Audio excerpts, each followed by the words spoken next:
ஓம் சாந்தி. B.K. Surajbhai, mount Abu, Rajasthan. ஜனவரி 7. இன்று ஜனவரி 7ஆம் நாள்.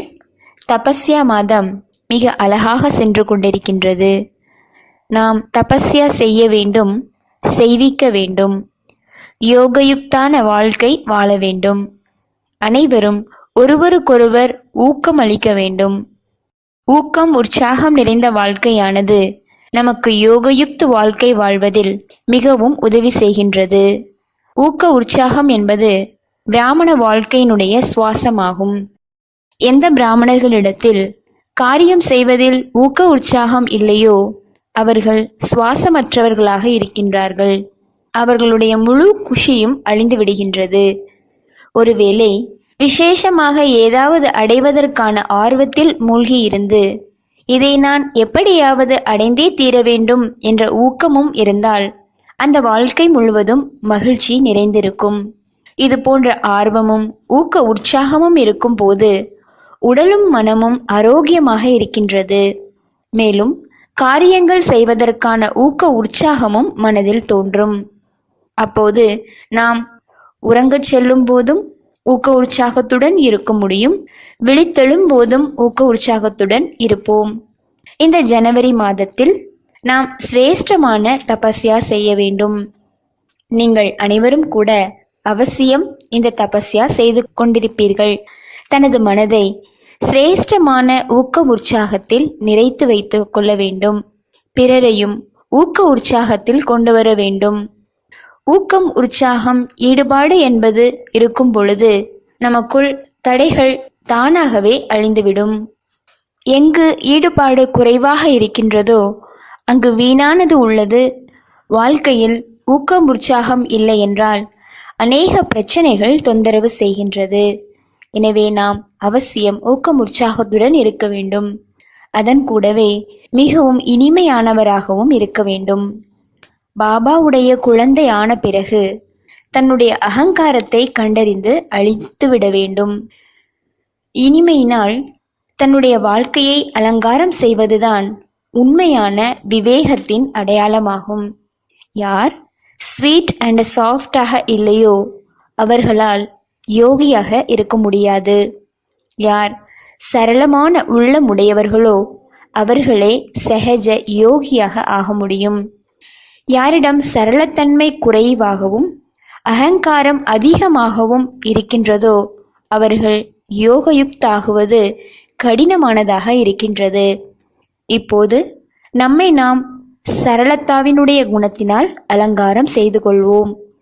சரளத்தன்மை தன்னுடைய அலங்காரமாக, நகையாக ஆக்குவோம்.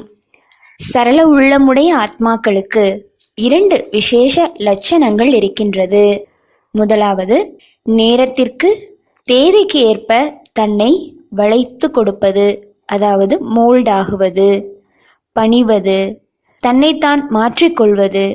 இதுவே விவேகமான செயலாகும். இரண்டாவது, ஒருவர் கூறுவதை மற்றொருவர் ஏற்றுக்கொள்வது. ஒவ்வொரு வீட்டிலும் இந்த 2 தாரணைகளை நாம் கடைபிடிக்கும் பொழுது வீட்டில் சுகம், சாந்தி இரண்டும் இருக்கும். அவர்களுடைய யோகமும் சகஜமாக ஆகிவிடும். பகவான் நமக்கு பாக்கியத்தை வழங்குவதற்காக வந்துள்ளார். பாக்கியத்தை பகவான் கொடுக்கும்போது நாம் இந்த பாக்கியத்தை உருவாக்கக்கூடிய இந்த நேரத்தில் நாம் தாமதமாக நடந்து கொள்வது அழகானதாக இருக்காது. நம்மை நாம் பணிவானவராக ஆக்குவதை கற்றுக்கொள்வோம்.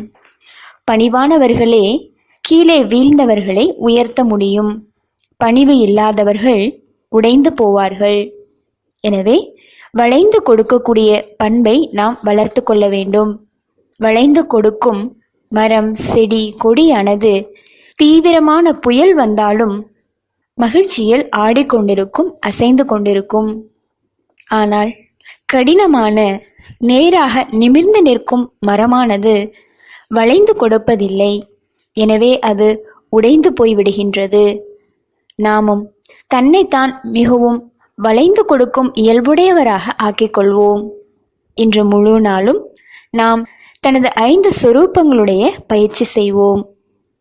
நமது தேவதா சுரூபம் அது எவ்வளவு உயர்ந்ததாக தூய்மையானதாக இருந்தது. அந்த தேவதா சுரூபத்தினை எதிரில் பார்த்து இதுவே நான் என்ற சங்கல்பம் செய்வோம். தனது பூஜைக்குரிய சுரூபத்தினை எமர்ஜ் செய்து நான் சாதாரணமானவன் அல்ல. பல பிறவிகளாக அநேக பேருடைய மன விருப்பங்களை நான் பூர்த்தி செய்திருக்கின்றேன். இது எனது சிரேஷ்டமான பிராமண சுரூபம். இப்போது நான் ஃபரிஸ்தா ஆக வேண்டும் என்ற இந்த சங்கல்பத்துடன் தனது ஃபரிஸ்தா சுரூபத்தினை எதிரில் பார்த்து தன்னை அந்த ஃபரிஸ்தா சுரூபத்தில் நிறைத்து கொள்வோம். இன்று முழு நாளும் இது போன்ற பயிற்சி மூலம் இன்றைய தபஸ்யாவினை சிறப்பானதாக ஆக்குவோம். ஓம் சாந்தி.